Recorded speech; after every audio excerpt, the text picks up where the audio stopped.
नमस्कार दोस्तों, current affair zone में आपका स्वागत है। आज मैं आपके साथ इस वीडियो में चर्चा करूंगा कि हाल ही में जो पार्लियामेंट में 3 कृषि विधेयक कानून पास किए गए हैं उनके बारे में।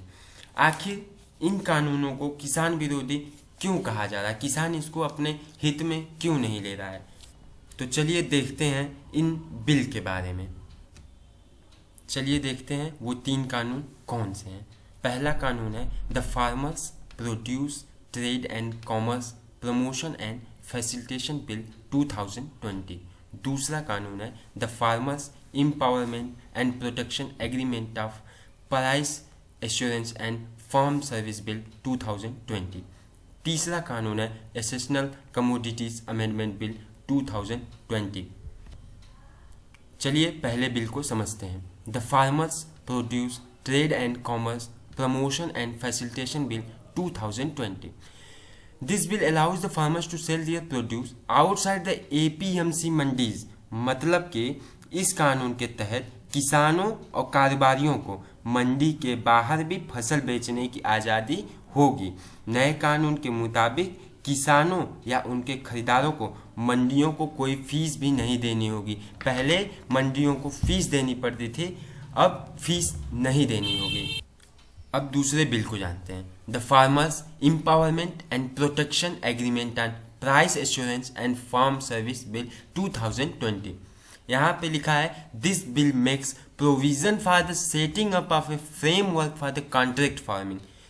इसका मतलब है कि जो किसान की अनाज है उसको कॉन्ट्रैक्ट के तहत लिया जाएगा। The farmer and ordinant buyer can strike a deal before the production happens. मतलब कि इसके तहत किसान फसल उगाने से पहले ही उपज के लिए व्यापारी से समझौता कर सकता है। इसमें फसल की कीमत, उसकी गुणवत्ता, उसकी मात्रा जैसी चीज़ें पहले से ही तय होती हैं। खेत से फसल उठाने की जिम्मेदारी भी जो खरीदार रहेगा उसी का रहेगा।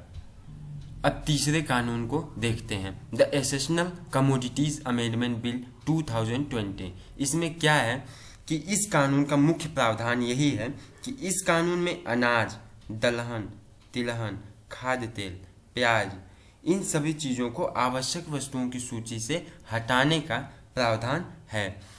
और state governments are prohibited from the laying any market fees or laid outside APMC markets. मतलब कि पहले क्या होता था कि जब किसान अनाज बेचता था बाहर ले जाके, तो उसको राज्य में एक फ़ीस देनी पड़ती थी, मार्केट फ़ीस देनी पड़ती थी। अब क्या हुआ है कि इस बिल के नाते अब सरकार को कोई भी तरह की मार्केट फ़ीस नहीं देनी पड़ेगी APMC मार्केट से बाहर बेचने पर भी। सरकार के मुताबिक इन बिलों से किसान को क्या फ़ायदा होगा उन पर विचार करते हैं। तो पहला, the bills aim to do away with the government interference in agriculture trade by creating trading areas free of middle man. मतलब कि पहले क्या होता था कि जो किसान होता था और जो खरीदार होता था, जो मंडी का खरीदार होता था, उनके बीच में एक मिडिल मैन होता था। उसको प्रॉपर गवर्नमेंट लाइसेंस प्रोवाइड करती है, तो वो मिडिल मैन को बेचा जाता था। फिर मिडिल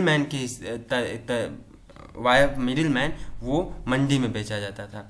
तो अब क्या हो सकता है कि किसान डायरेक्ट मंडीज में बेच सकते हैं। और दूसरा, सरकार का ये भी कहना है कि जो किसानों की स्टॉक होल्डिंग लिमिट होती थी, भंडारण करने की क्षमता थी, वो हटा दी गई है। मतलब वो जितना चाहें वो उतना अनाज को भंडारण कर सकते हैं और उसको अपने राज्य से लेकर बाहरी राज्यों में भी बेच सकते हैं। और इन सब से एक फ्रेमवर्क, कॉन्ट्रैक्ट फार्मिंग का एक फ्रेमवर्क भी तैयार होगा किसानों के लिए।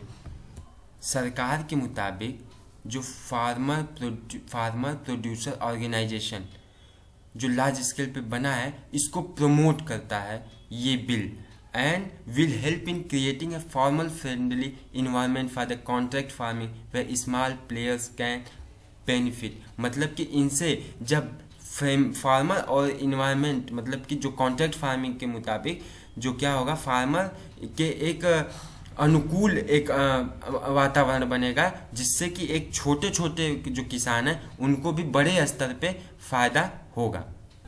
सरकार के मुताबिक इस बिल के माध्यम से जो प्राइवेट सेक्टर के लोग हैं वो वेयर हाउसिंग, ग्रेडिंग और अदर मार्केट इंफ्रास्ट्रक्चर में और ज़्यादा से ज़्यादा इन्वेस्ट करेंगे, जिससे कि फार्मिंग सेक्टर और ज़्यादा मजबूत होगा। इन सरकार के इन सभी बेनिफिट्स या इन सारे इफ़ेक्ट्स को मिलाकर अगर हम देखें तो सरकार का एक ही मोटो है, one nation one market for agriculture produce. One nation one market scheme केंद्र सरकार ने पूरे देश के किसानों के लिए एक देश एक बाजार की नीति की घोषणा की है। इसके लागू होने से अब पंजाब के किसान उत्तर प्रदेश या देश के किसी भी राज्य में अपने फसलों को बेच सकेंगे और कितनी भी मात्रा में अनाज का भंडारण कर सकेंगे। आइए अब देखते हैं कि इस बिल को लेके, इन सभी बिलों को लेके, इन तीनों बिलों को लेके किसानों का क्या कहना है ये जानते हैं। तो पहले तो एक राज्य के स्तर पर हम लोग देखने की कोशिश करते हैं कि क्या है। तो the provision in the farmers produce trade and commerce promotion and facilitation bill provides for unfettered commerce in designated trade area outside APMC jurisdiction. मतलब कि जो एपीएमसी न्यायालय हैं, जो एपीएमसी से न्यायालय हैं, वो जो डिजाइनेटेड ट्रेड होंगे वो उसके बाहर नहीं होंगे। और apart from this the bill empowers the central government to issue orders to the state. मतलब कि केंद्र सरकार के हाथ में ये शक्तियां होंगी कि वो राज्य सरकार को प्रभावित कर सकें और उनके कानून के तहत उनको कार्य करने के लिए बाधित कर सकें। दूसरा सबसे बड़ा मुद्दा लैक ऑफ कंसल्टेशन, मतलब कि सरकार और किसान के बीच में कंसल्टेशन की कमी रह गई कहीं न कहीं। Firstly the ordinance route and now the hastily attempt to pass the bills without proper consultations adds to the mistrust among various stakeholders including farmers और stakeholders को बिना विश्वास में लिए अविश्वास के साथ इस बिल को पास कर दिया गया जल्दी में, लेकिन उन लोगों को विश्वास में नहीं लिया गया। सरकार का और किसानों के विरोध का एक पक्ष यह भी है कि कानून आने के बाद किसानों को डर है कि इसमें पहले से चली आ रही जो न्यूनतम समर्थन मूल्य मिनिमम सपोर्ट प्राइस की जो व्यवस्था है वो खत्म कर दी जाएगी। बल्कि सरकार हमेशा से कह रही है कि एमएसपी की व्यवस्था बनी रहेगी, वो हमेशा पहले से थी और आगे भी बनी रहेगी, जबकि सरकार स्पष्ट कर चुकी है कि एमएसपी पहले की ही तरह चालू रहेगी। तीसरा मुद्दा ये है कि जो नॉन एपीएमसी मंडीज हैं, जो गवर्नमेंट के द्वारा डील नहीं की जाती हैं, उनमें एब्सेंस ऑफ एनी रेगुलेशन, कोई रेगुलेशन नहीं है। वहाँ पे क्या हो रहा है क्या नहीं हो रहा है वो गवर्नमेंट के अंदर नहीं आता है। इस पर एक और मुद्दा है कि किसान, इस पर विरोध और सरकार का पक्ष ये है कि किसानों को शंका है कि जब बड़ी कंपनियां, बड़े स्तर की कंपनियां किसानों से, जब बड़ी कंपनियां बाजार में उतरेंगी तो किसानों का हित मारेंगी। कोई विवाद हुआ तो किसान ही कमज़ोर पड़ेगा, क्योंकि बड़ी कंपनियों के पास ज़्यादा पैसे होते हैं, ज़्यादा इंफ्रास्ट्रक्चर होता है, बड़े वकील कर सकते हैं। और किसान 80% किसान अपने देश के लगभग गरीबी रेखा से नीचे के हैं, तो कमज़ोर ही पड़ेगी। वहीं सरकार का कहना है कि ठेके की शर्तें किसान के हिसाब से ही हैं, बल्कि कॉर्पोरेट के हिसाब से नहीं है। सरकार कह रही है कि जो ठेकों की शर्तें हैं वो आपके किसानों के ही मुताबिक हैं। तीसरी सबसे बड़ी दिक्कत जो किसानों के लिए है, non favourable market conditions.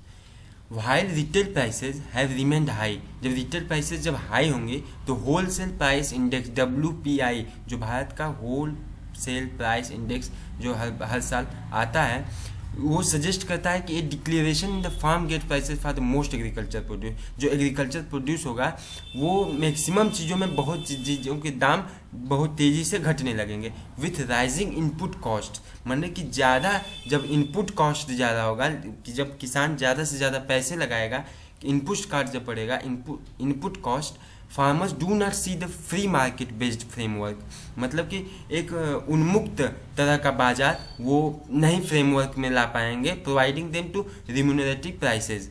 These fears, ये जो इन सब लोगों का डर है, gain strength with the experience of states such as Bihar, which abolished APMC in 2006। Bihar में मंडीज बंद हो गई 2006 के बाद। After the abolition of mandis, farmers in Bihar on average received lower prices compared as the MSP for most crops. माने ज़्यादातर जो crops थे उनको एमएसपी से भी कम दामों पे वो अपने अनाज को उनको बेचना पड़ा था 2006 में, जब मंडी बंद हो चुकी थी। तो